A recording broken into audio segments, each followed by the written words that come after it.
I'm Ken Rotondo, and I've been asked to speak to you today about the elevator pitch, which is a metaphor for effectively sharing your company's vision. But I thought in preparing for this, I should frame it a little bit differently. That's the end result of what you're going to accomplish this weekend. So I thought we'd talk a little bit or contextually frame this around the behavioral dynamics necessary for creative connectivity. So you're entering into a hackathon, 72 hours of 72-hour microcosm of business and entrepreneurial life, a life that many of you will experience post-graduation. Why is it relevant right now? Well, we're all living through COVID-19. And COVID-19, if you haven't realized it, has been an accelerant for innovation and change. What's the significance? You're all going to be going out into a net new world. And it's going to, whether you go to work for an established company or you're working for a startup, an entrepreneurial mindset is going to be impactful. So I want to give you information and knowledge to give an effective elevator pitch, but also help you develop an entrepreneurial mindset. So let's explore the behavioral dynamics necessary to create and communicate that mindset. So when you tell your story, you need to tell your story in three critical areas of engagement. One is the collaborative team engagement and the communication that takes place there. The second is the consumer end user engagement. Why does somebody want to buy the product that you're creating? And thirdly, the investor engagement. Why would somebody invest in your product? This weekend, most of your time will be spent working in area number one, which makes sense, the team engagement section. And then you're going to look at a problem, you're going to ideate for a while and look at options, and you're going to come up with a solution. You're going to look at the market. You're going to try to demonstrate why your team is uniquely qualified to solve this problem. You're going to create financials that show that it's a viable entity. So all of these things will be involved in this collaborative team engagement. So I'm going to focus more on that initially. And once we talk about the dynamics, behavioral dynamics there, we will then move into items 2 and 3. So let's get started. The 4 areas I want to talk to you about today are the stages of group dynamics, design thinking and the human behavior involved in that. And then how do you become create productive, creative friction so that the ideation flows in a very positive way. And finally, I'm going to talk a little bit about pivoting so that you know when you need to adapt and adjust. So the 4 stages of group dynamics are very simple. Many of you may have learned them in psychology and some of your undergraduate experiences. And if you look at this chart that I have in front of you, on the horizontal axis, we have team performance, and on the vertical axis, we've got team effectiveness. So you this weekend are putting a group together, and you're forming a group. This group will come together, and as you get to know each other, maybe you've known each other prior to coming into this event, maybe you're meeting for the first time. But as you move along, you get to know each other and go through the process. Even getting used to the environment that you're working in will cause what we call a little bit of storming. It's not as draconian as it sounds. It's an adjustment period. But as you come out of that adjustment period, your behaviors start to norm. You get to know each other. Synergies are developed, and you start to see the performance. It's important to know that if you have a little storming, I don't want you to think that that's unusual. So it allows you to think positively going through that process. Once you put your group together, then you're going to be dealing with design thinking, and you're going to get an excellent presentation from Neil Fishman. Well, I've heard his presentation before. It's one of the best I've heard on design thinking, and he's going to give you the architecture on how to work through this process. What I want you to think about a little bit is how to optimize this collaboration. That is, understand your individual and collective participation in the process. Understand a little bit about human behavior. So let me tell you a little bit about what you should think about. Many of you may have heard of Dr. Daniel Kahneman. He's a behavioral economist. He won the Nobel Prize in 2002.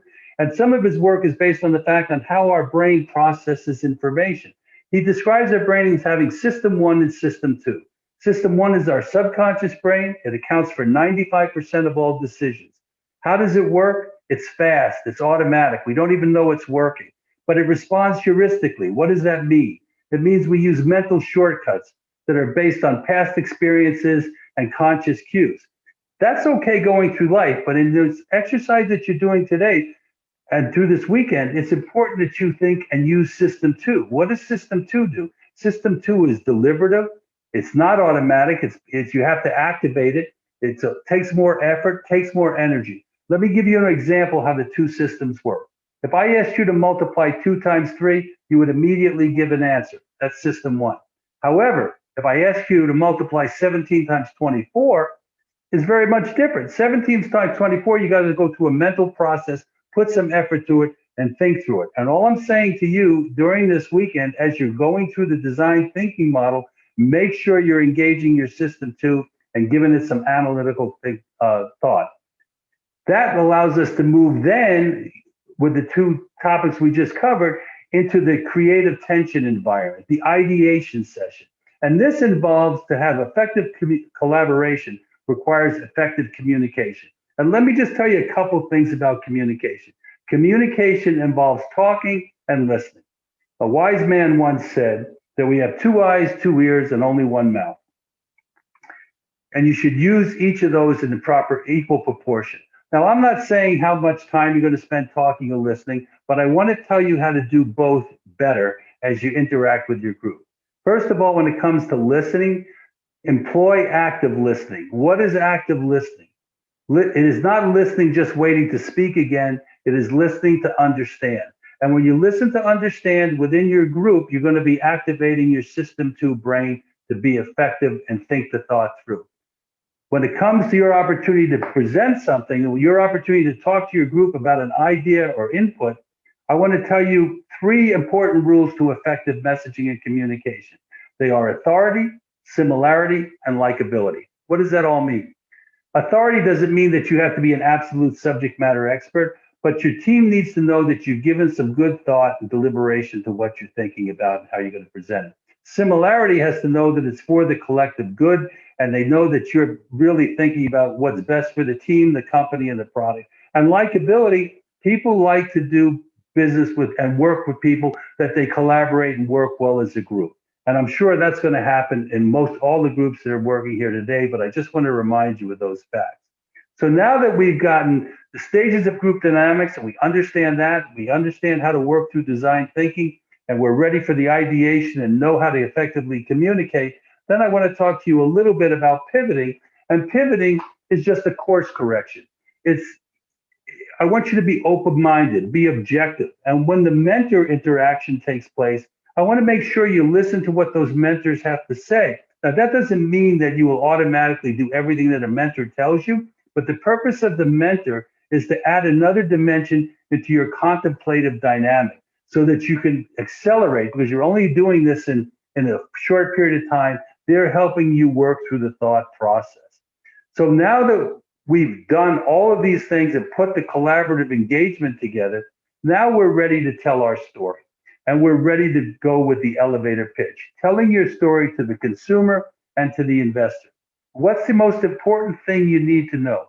You need to know who your audience is, because your audiences will be different, even amongst people looking to purchase your product, and especially when it comes to investors looking to buy your product. Now, your audience this weekend is going to be the judges on the panel.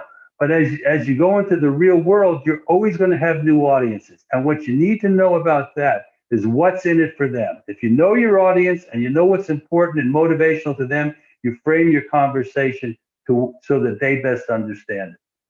So in my company, I had to go through both the pivoting and knowing my audience. I own a company called Mind Genomics Advisors.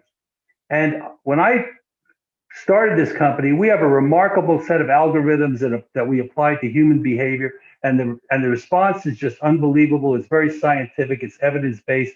Everybody loved it. I never presented that they didn't like it. However, when I asked them to buy it, they were slow adoption. Why was that? Because I was talking to them about the science, all the things that I like. It wasn't until I went up to them and said, what behavior do you want to change? Do you want to improve obesity? Well, let me tell you, how would it be if you walked into a patient with obesity, asked them 3 or 4 questions, and you were able to identify their persona, you know what motivated them and what demotivated them. Having that information, and all of that information is gathered, put through our algorithm and back to you within minutes, and everybody in your organization knows how to talk to that person. I now anchored the conversation with, this is easy to use. And then when I went to the why we have a profound science application, it didn't dissuade them from their participation. So all I'm saying is know your audience, know what's in it for them. And by the way, the elevator pitch for Mind Genomics is we help you get more people to say yes. How simple is that? So I hope you've enjoyed this. I hope it's informative, and I want you to enjoy the weekend and have fun. Thank you very much.